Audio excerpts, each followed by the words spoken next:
Rugged SUVs are all the rage in the United States. People just can't seem to get enough of what these rugged crossovers and SUVs are all about, whether it is the Jeep Wrangler, Ford Bronco, or Mercedes-Benz G-Wagon. But one SUV you might not have considered yet is the 75th Anniversary Edition Land Rover Defender. That is right, a very rare specification that was made in 2023. Only 1,948 of these were made, and only 700 of them made it to the United States, and you could choose between a 90 and 110. As you can tell, the model we have today is the 110, but at Land Rover of Peabody, where I got this Defender, there is a 90 hovering somewhere around. So if you are somebody looking for a cool two-door, maybe you should choose that one over the 110. But in this video, we're going to do a very quick review of the 75th Anniversary Edition Land Rover Defender, see what it's offering, what makes it unique and special in the lineup, and also to see why, if you are looking at buying a fun SUV, maybe taking a look at a very rare 75th Anniversary Edition might be a great decision. Now, before we get in this video, I want to give a huge shout and thank you to Land Rover of Peabody in Peabody, Massachusetts, for letting me come down here to check out the 75th Anniversary Edition. Their link will be in the description below, so you can check out their extensive Land Rover inventory. So as always, let's begin with pricing. Back in the day when this was brand new, the Defender commanded a price point of just under $100,000 for the 75th Anniversary Edition, which isn't too much of a surprise considering this is a limited production model. Now, on top of that, you got an exclusive paint color, Grasmere Green. This was the only color option for the 75th because, well, this was a very similar color to what was offered in 1948. So while some people have said, oh, it's a mint green Defender, I'm not too sure how much I like that, keep in mind that if you are an automotive historian and you're an appreciator of history and heritage, you might actually really enjoy this color. And in fact, when I parked this vehicle to take some photos and videos, I had some passersby say, that is a beautiful color, I want that. So the mint green does go a long way. Now, I do think where people are a bit taken aback is having the color matched wheels to go along with the exterior paint color. Honestly though, I think it makes this vehicle look unique and special on the roadways. And if you are somebody who likes drawing a lot of attention, this is the SUV for you. Now, taking a look at the exterior, nothing is different outside of that paint color. So you will have LED headlights, LED fog lights, but also you are going to have some other color contrasting accents, such as the gloss black that outlines the headlight housings, but you're also going to find the brushed aluminum color as well, providing a nice aggressive appearance for this vehicle. The lower bumper is also in that cladding, so theoretically you could take this off-road, but with this being such a rare color, would you be so bold to do that? Probably not. Then making our way over to the side profile, obviously it'll be highlighted by those Grasmere wheels. The gloss black accents continue for the side vents, and then also your power folding side mirror caps. Also outlining the bottom portion of the side profile will be the plastic cladding again, which is going to be easier to clean if you do get this vehicle dirty and muddy. And as you make your way around to the back, once again, nothing different here outside of the 75th Anniversary badge, which lets you know that this is a one of 1,948 or one of 700 in the US. Now, of course, you will have the LED taillights. You're also still going to have the brushed aluminum accents for the lower portion of the rear bumper.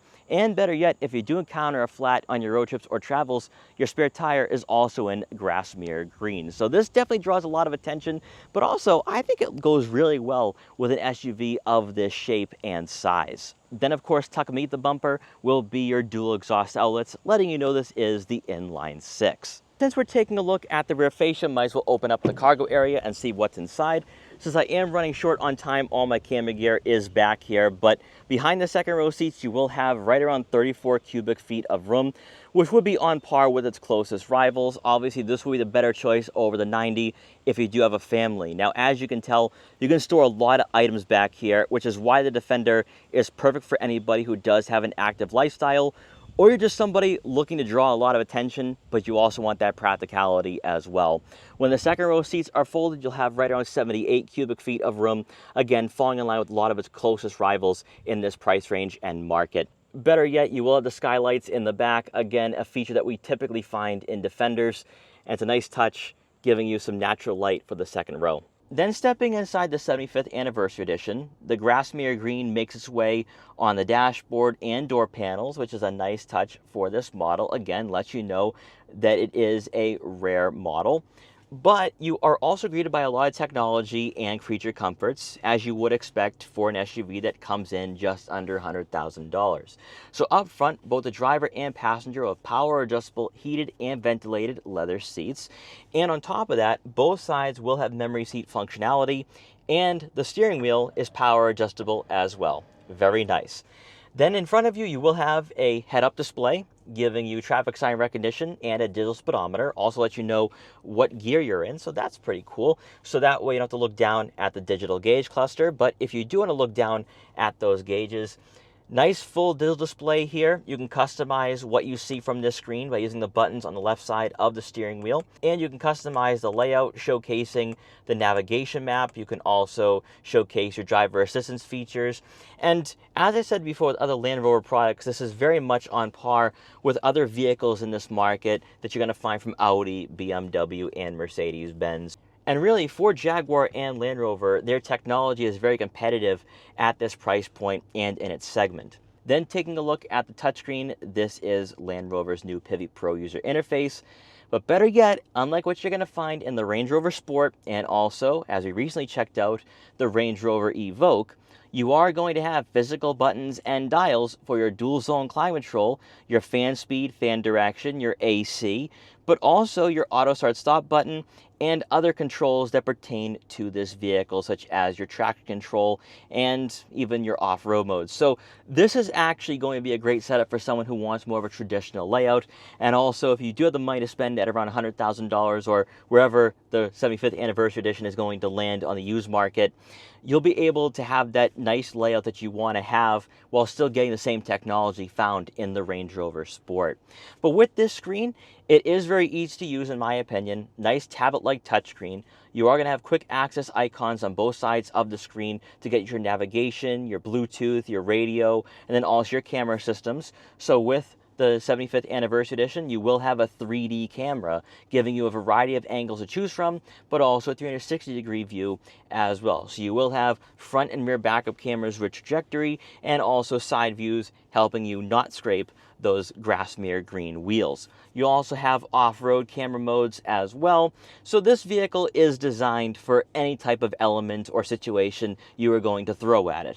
Also, of course, you can tow with this vehicle as well. So if you are towing a small boat or anything else, maybe you're going on a road trip and a weekend getaway, you'll be able to do all of that with this vehicle. As with any Pivot Pro user interface, at least for the new Land Rover and Range Rover products, you do have more of a tablet-like layout where you can check out all your menus, such as your Apple CarPlay and Android Auto, your climate control settings, your seats, your navigation, and also the camera systems. Now, of course, you will have the weight sensing because, well, the Defender is designed to go off-road and take on the trails and the elements. But personally, I think this is still very easy to use and user-friendly.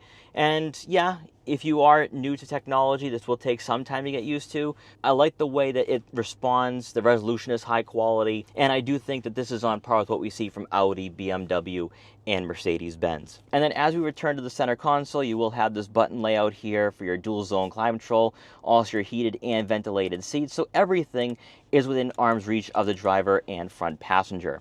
Then beneath that, you will find a USB-C and USB input, a large cubby for some smaller items, maybe even a small bag or two. You'll also have a nice placement for your smartphone. Then for the center storage compartment, there's plenty of room for smaller items, but better yet, it is refrigerated. So if you have any drinks that you want to store in here, maybe you're going on that longer road trip and it's a very hot day, you can throw them in there and they'll be nice and cool. And then wrapping up the front seating area, and this is a key feature for the 75th anniversary edition, and I have to say it's a nice touch, is the power folding fabric roof. That is right, no glass, just opens right up, and you get a lot of that fresh air making its way into the cabin, but also a lot of that natural light, which is perfect if you are going to the beach, like I'm about to do after this review, after I wrap up.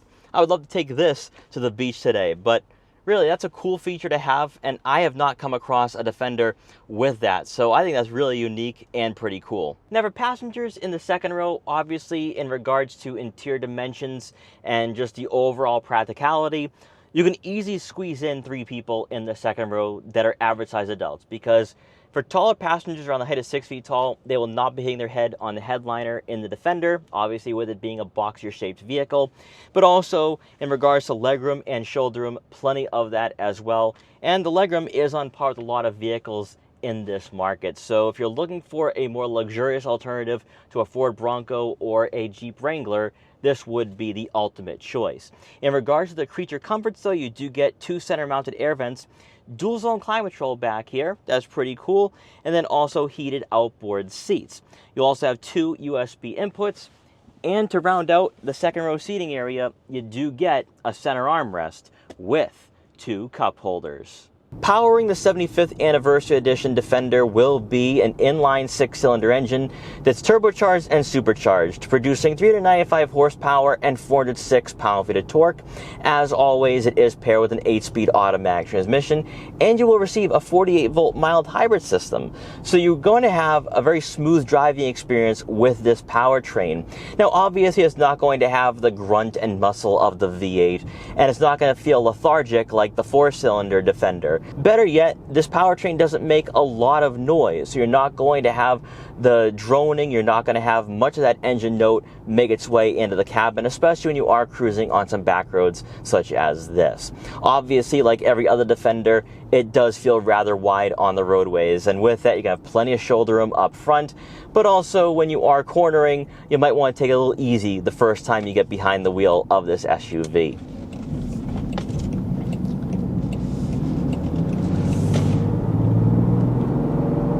Now, being a vehicle that somewhat displays characteristics that would be found for a body-on-frame SUV, it feels very rugged, but also very composed on the roadways. Obviously, the Defender is built for the off-road. It can take on some dirt, mud, and deep snow. So pavement like this, that's actually rather smooth considering that we live up here in New England, it can handle that no problem.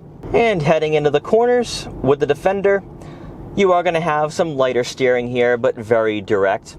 I wouldn't call the Defender with the inline 6 a dynamic SUV in any way, shape, or form, but it does handle the corners quite well. But for me, for the 75th Anniversary Edition, which caps off everything, outside of the Grasmere Green exterior paint color and accents for the interior, is that you can open up the roof as you would in, say, a Jeep Wrangler or Ford Bronco, and now you have that sunlight beaming down on you, but also you have that nice cool air making its way into the cabin. And that to me is what makes the 75th Anniversary Edition so special, having a feature like this. This is pretty fantastic, and I think rather cool.